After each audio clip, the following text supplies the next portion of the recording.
In September 1944, after months of uncertainty and grueling travel, the first group of German women prisoners of war arrived at Camp Alona in Iowa.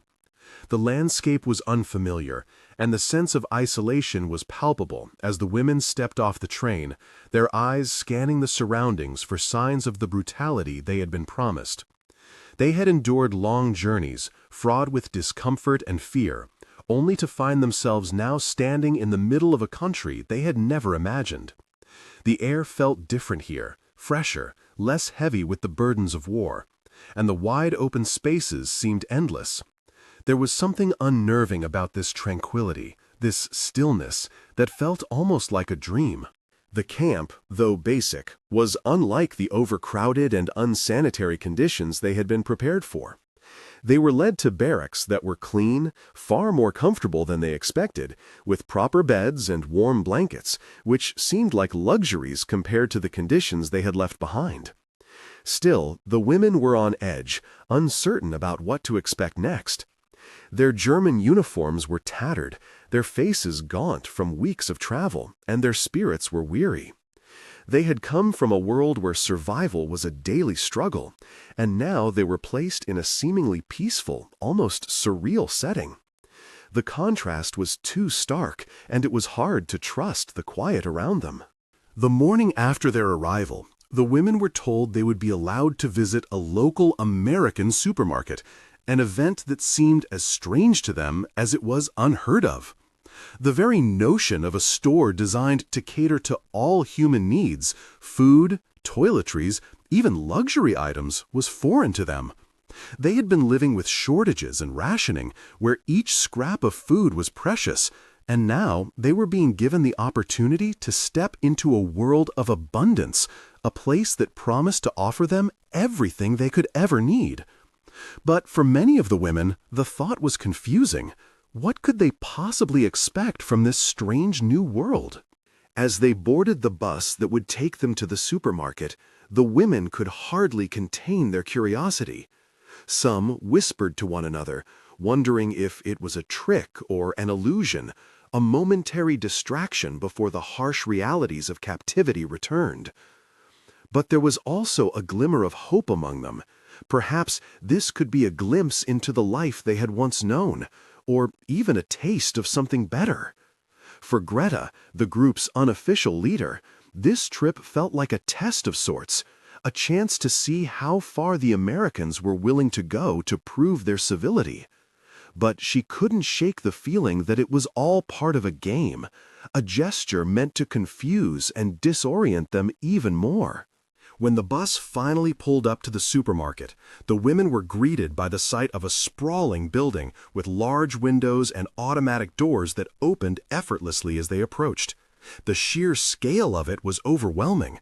They stepped out onto the pavement and stared up at the building, unsure of what to expect next.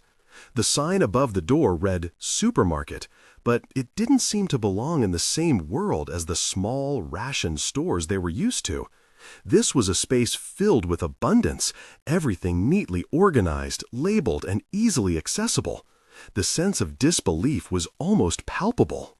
Inside, the women were immediately struck by the vastness of the aisles, lined with rows and rows of goods. There were fruits and vegetables piled high, meats in refrigeration units, and shelves upon shelves of products they had never seen before. Some of the labels were in English, others in French or Spanish, but none of it made sense to them. They had spent years in environments where food was scarce, where every meal was a carefully rationed affair, and here they were, standing in a place where abundance was taken for granted. They walked down the aisles in a daze, unsure of what to make of it all. It wasn't just the food that was unfamiliar, it was the sheer possibility that they could choose whatever they wanted, something they hadn't done in years. One of the women, Liesel, tentatively reached for a can of peaches and then quickly withdrew her hand, as if she feared it might disappear. Greta noticed this and gave her a reassuring look, though she too felt the weight of the moment. This was no longer just about survival. This was about reconciling their past lives with the present they now found themselves in. They had been prisoners of war for so long that it felt almost impossible to believe in a reality where food was so easily accessible. This world seemed surreal, almost too good to be true, and it took all of Greta's resolve to push aside the discomfort and embrace what they were seeing. As they continued to walk through the store, the women began to notice the small details that set this world apart from their own. The brightly colored packaging, the variety of products, the constant hum of activity. It was a place that seemed to cater to every need, where even the smallest indulgences were within reach. The workers in the store went about their tasks without a care, not even acknowledging the presence of the prisoners as they moved through the aisles. It was a stark contrast to the rigid control they had grown used to in the camp. Here, there was freedom, and it felt both strange and exhilarating. Greta walked a little ahead of the group, her eyes scanning the shelves with a mix of curiosity and skepticism. She wondered how the women would react when they returned to the camp. Would they be able to make sense of what they had just experienced? Would they understand that this world was a place where their lives could have been different? Or would it only serve to deepen the divide between them and the Americans, a reminder of everything they had lost? As the group slowly made their way to the checkout, Greta couldn't help but feel a sense of unease. This was not just a trip to a supermarket, it was a confrontation with a reality they had no place in. When the women boarded the bus to return to Camp Alona, their expressions were a mixture of wonder and disbelief. They had just seen a glimpse of a world that felt entirely out of reach. As the bus pulled away from the supermarket, the women sat in silence, their minds racing with the possibility of what they had witnessed. For some, it was a reminder of the life they had once known, while for others, it was a stark reminder of how much had changed. Whatever they had expected, it was clear now that the world they had entered was one that was far beyond their comprehension. And as they made their way back to the camp, they were left to grapple with the question of what it all meant for them, and what their future in this strange new world might hold. The following day, the women returned to the camp after their visit to the supermarket, but their minds were far from the familiar routine they had grown accustomed to. They had witnessed a world of abundance, a stark contrast to the scarcity they had been forced to endure. The long, quiet ride back was filled with contemplation and quiet murmurs. Some of the women exchanged glances, unsure of what to make of the experience. Greta, walking slightly ahead of the group, could feel the weight of their thoughts pressing against her own. In the days that followed, the women found themselves unable to shake off the memories of the supermarket.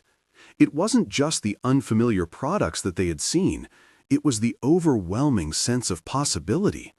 They had walked through aisles filled with choices, something they had not had in years. The freedom to pick something off the shelf, to examine it, and to decide whether they wanted it or not was almost as surreal as the food itself. For women who had lived in a world where food was rationed, where every scrap was fought for, the supermarket was both a temptation and a reminder of how far they had fallen. Greta found herself lost in thought as she walked through the camp. She had seen so much in her life, the devastation of war, the loss of loved ones, and the dehumanizing conditions of captivity, but this new world was something different. It was a reminder of what had been lost and, at the same time, a glimpse of what could be. She thought about the days before the war, when food was plentiful, when life had been simpler. The idea of abundance, of choice, seemed so far removed from her reality now. The supermarket had brought it all back, the life she had once known, the comforts of home, and the things she could no longer afford to dream of. As the women gathered in the mess hall later that day, their conversations inevitably drifted back to what they had seen. Liesel, the youngest among them, was particularly vocal about the experience.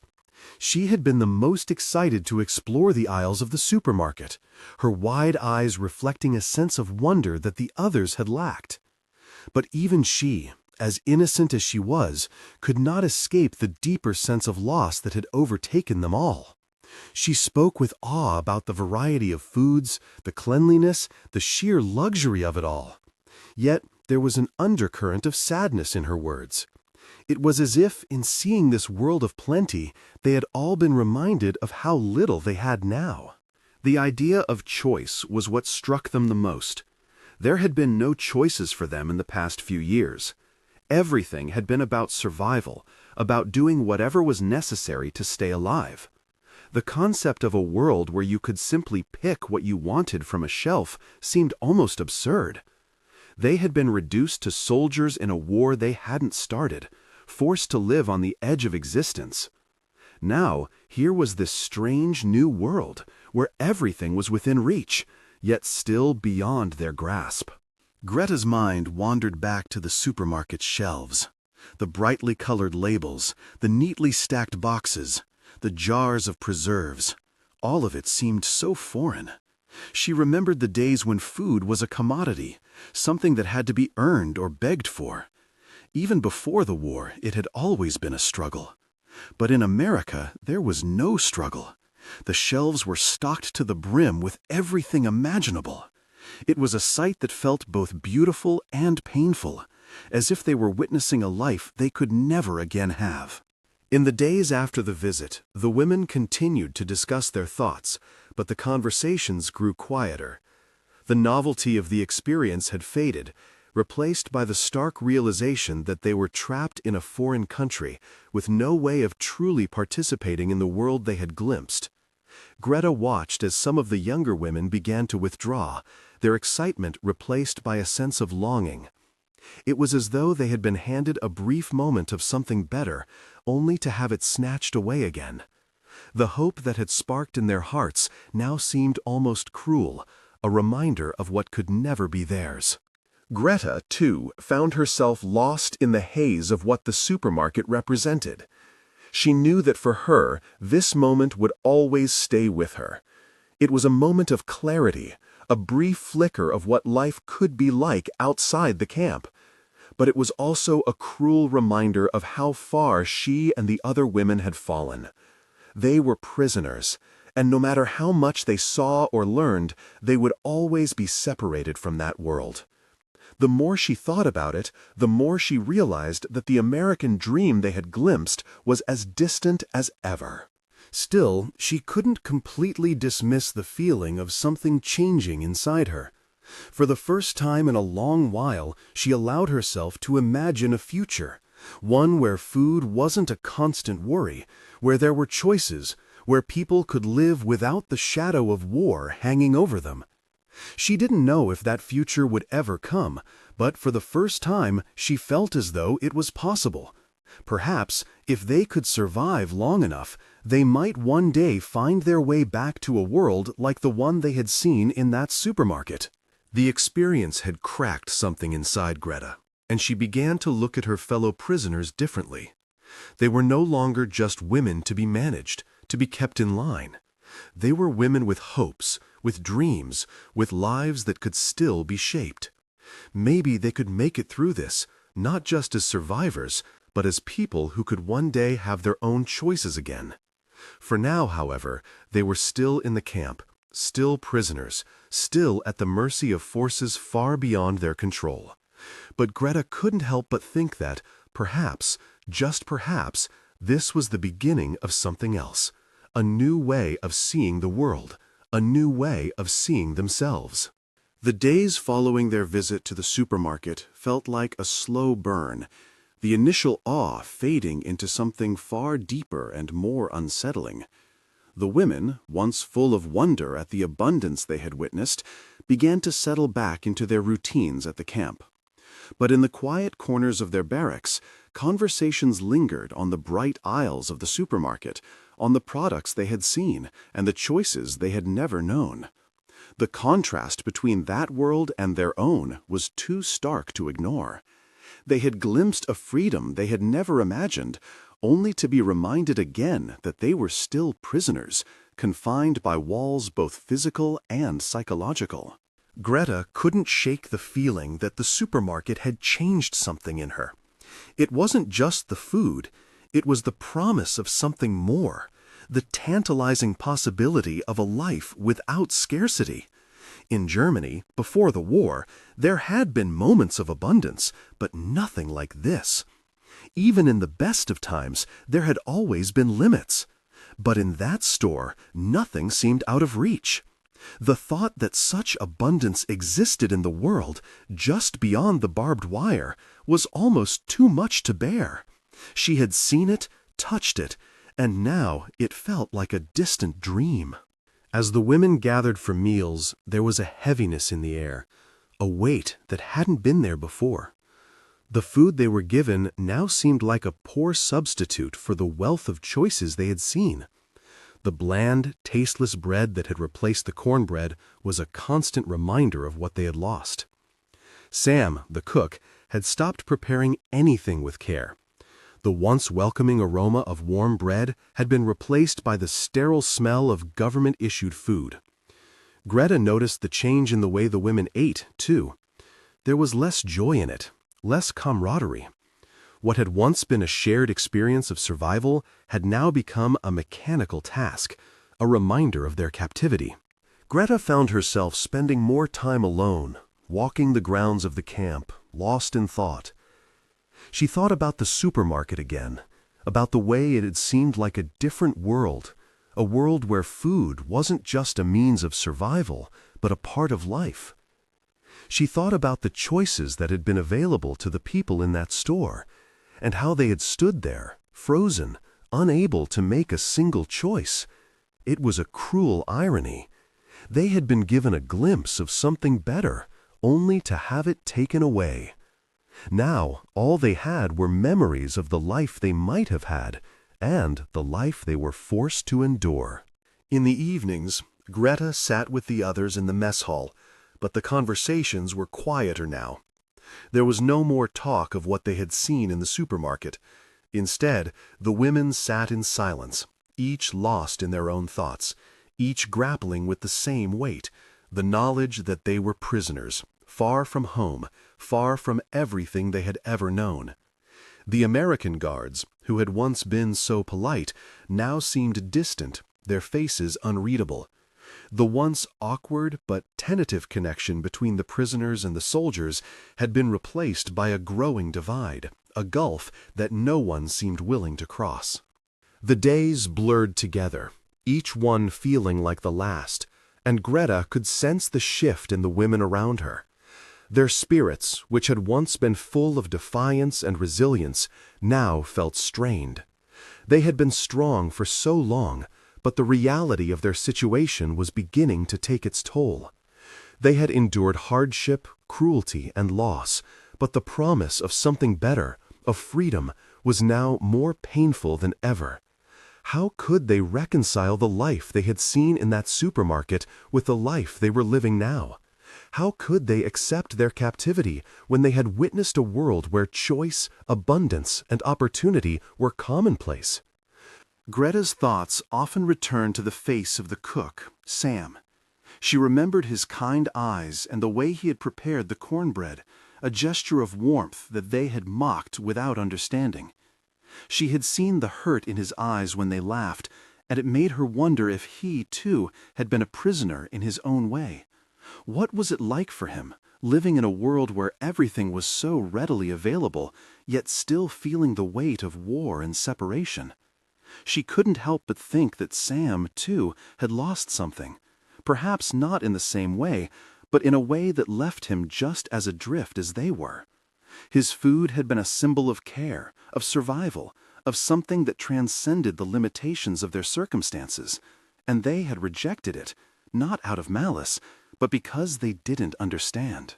The more Greta thought about it, the more she realized that the supermarket was not just a place of abundance, it was a mirror. It reflected back at them the choices they had made in the past, the choices they had lost, and the choices they were still too afraid to make. The life they had seen in that store was not just a life of food, it was a life of opportunity, of hope, of things they could no longer grasp. But it was also a life that was still out of their reach, a life they could only dream of. And so, they continued to survive, to endure, to exist in a world where choices were no longer theirs to make. Greta's thoughts were interrupted one afternoon when the camp commander announced a change in their routine. The women would be allowed to work in the fields, picking crops to help with the harvest. It was a small change, a token gesture, but it sparked something in Greta. For the first time in weeks, she felt a glimmer of purpose. They had been given nothing but orders, nothing but restrictions, but now they were being asked to contribute, to participate in something that seemed almost normal. It wasn't much, but it was a start. It was a small step toward regaining some semblance of agency, some feeling of control over their lives. As Greta walked toward the fields with the other women, she couldn't shake the feeling that this was only the beginning. The supermarket had shown them what they had lost, but now the fields were showing them something else, what they might still be able to reclaim. The future was still uncertain, but for the first time in a long while, Greta felt like they might have a chance to shape it, if only just a little. It wasn't the supermarket, but it was something. It was a small victory, and sometimes that was all you could ask for. As the weeks passed, the reality of life in the camp began to settle into a strange rhythm. The women had started to adjust to their new lives, but the stark contrast between their present situation and the memory of the supermarket remained a lingering ache. For Greta, each day felt like a reminder of what they had seen and what they had lost. The supermarket, with its endless aisles of food, had been a promise of freedom and choice, but now it felt like a distant dream that they were not allowed to chase. The women had been put to work in the fields, picking corn and other vegetables for the camp. It was hard, physical labor, but it offered something they had been craving: purpose. There was a kind of liberation in the work, a sense of autonomy that had been absent since their capture. Even though the task itself was mundane and grueling, it gave them a way to occupy their minds and bodies, to push aside the constant reminder of their captivity.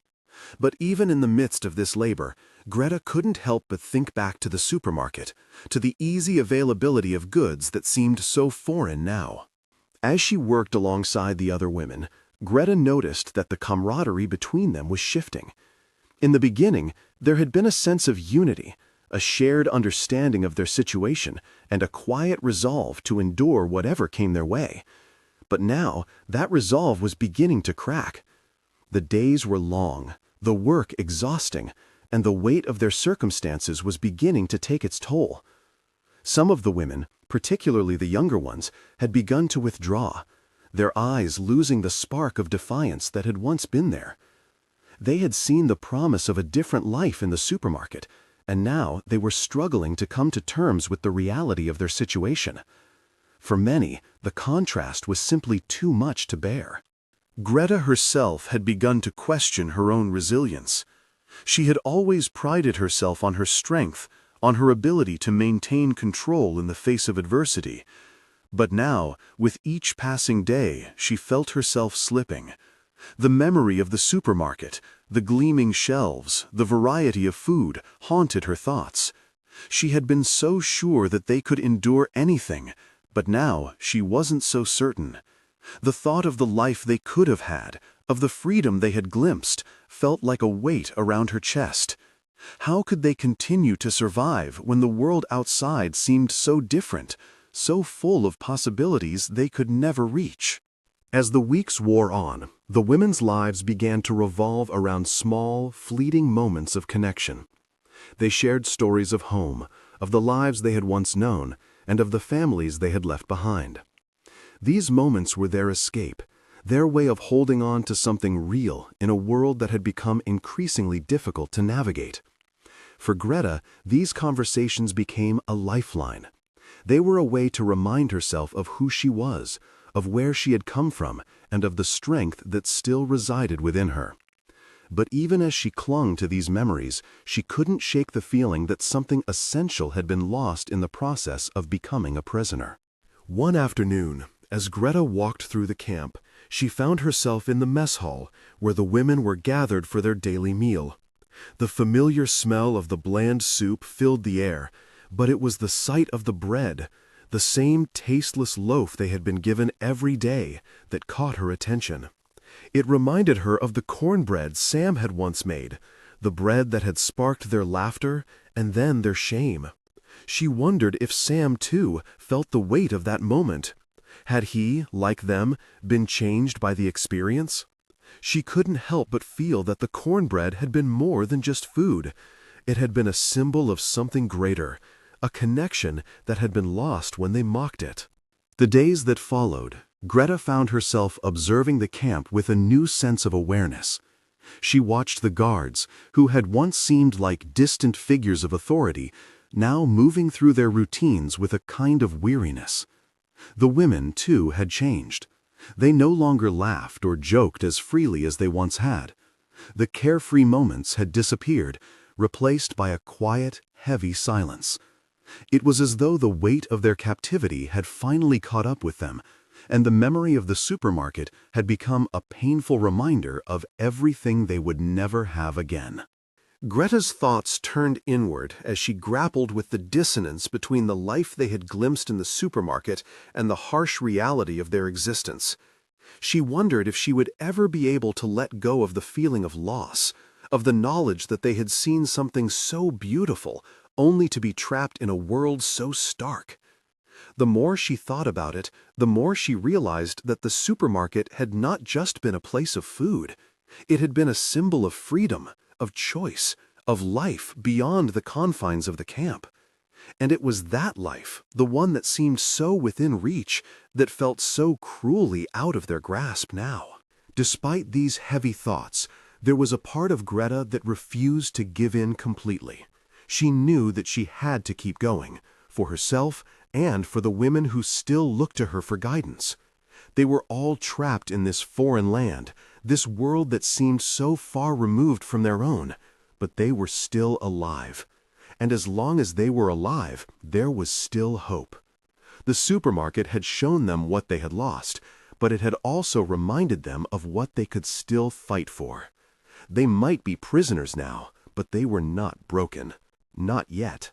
One evening, as the sun set over the camp, Greta found herself standing at the edge of the field, looking out at the horizon. The sky was painted with shades of orange and pink, and for a moment, the world felt peaceful again. It was a fleeting moment, but in it, Greta saw something she hadn't allowed herself to see in weeks, a chance for something more. The future, she realized, was still uncertain, but it was not entirely lost. They had seen the possibility of a better life, and even if they could never have it, they could still find a way to survive, to live, to be human again. And maybe that was enough. The days after their visit to the supermarket blurred into each other. The physical labor in the fields continued without pause, but now it felt heavier, as if the weight of what they had seen had settled in their bones. Greta noticed the subtle shift in the mood among the women. There was a quiet weariness that had taken hold of them, a silent resignation that hung in the air like a fog. They had survived so much, yet the one thing they couldn't seem to escape was the memory of the supermarket. It had become both a symbol of everything they had lost and a cruel reminder of how far they were from the life they had once known. As the weeks stretched on, Greta began to sense that the group's unity was fraying. The younger women, especially, had started to withdraw into themselves. Liesl, once so full of energy and laughter, now spent long hours staring into space, her thoughts clearly elsewhere. She was no longer the lively presence she had been. Instead, she seemed caught between the camp and the world they had seen in the supermarket. Greta understood that Liesl, like many of the others, was struggling to reconcile the harsh reality of their captivity with the promise of a different life they had glimpsed just beyond their reach. But there was little anyone could do to help. They were trapped in a situation that seemed impossible to escape, and the weight of that truth was beginning to show on all of them. The memory of the cornbread incident still lingered in the camp, though it was no longer discussed openly. Greta could feel it in the way the women interacted with Sam, the cook. There was a certain awkwardness now, a barrier that hadn't been there before. The kindness that had once been exchanged through food had been replaced by a silence that was as heavy as the air before a storm. Greta couldn't help but wonder if Sam, too, was struggling with the fallout of that moment. He had offered them something from his heart, only to have it rejected in the most public way. She knew that he had seen it as an act of kindness, but to the women it had become a reminder of their vulnerability, their powerlessness in a world that had moved on without them. Despite the tension that now hung over the camp, there were moments of unexpected connection. Greta and some of the women had begun to talk more openly about their pasts, sharing stories of their lives before the war. These conversations were bittersweet, a way of holding on to the past while trying to survive the present.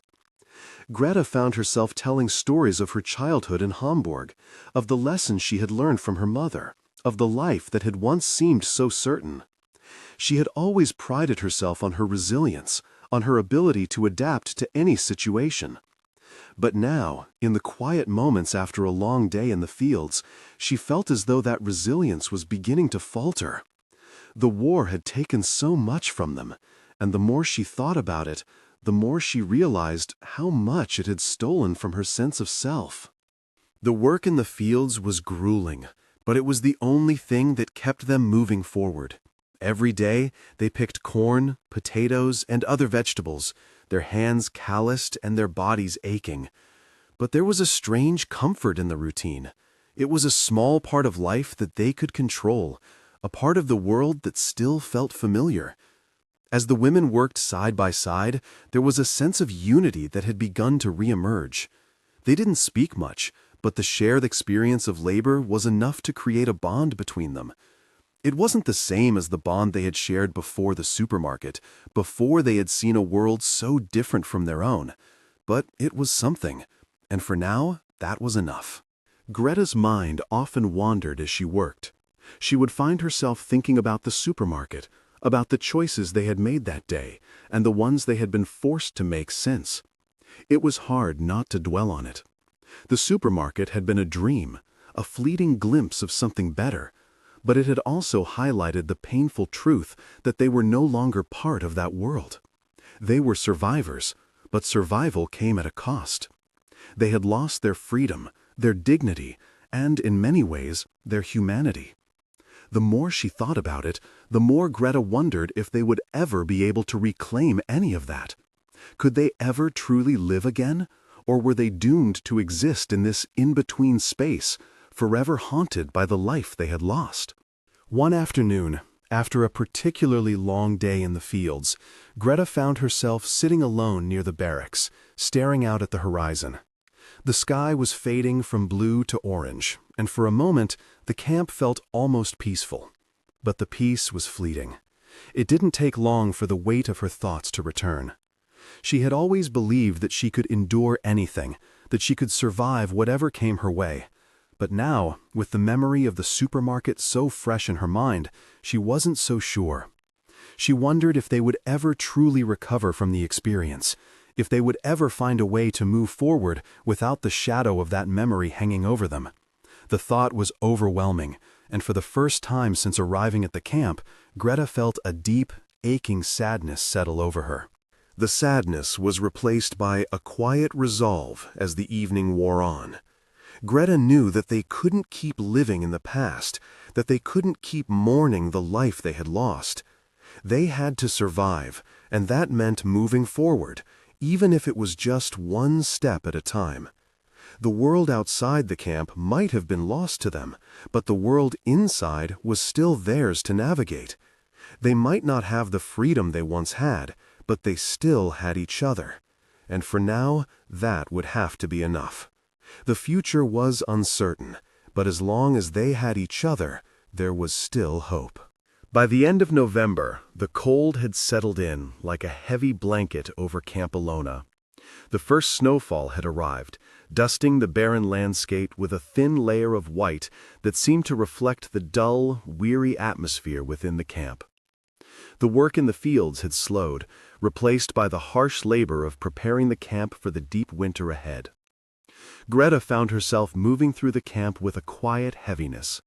The weight of their situation seemed to settle deeper with each passing day.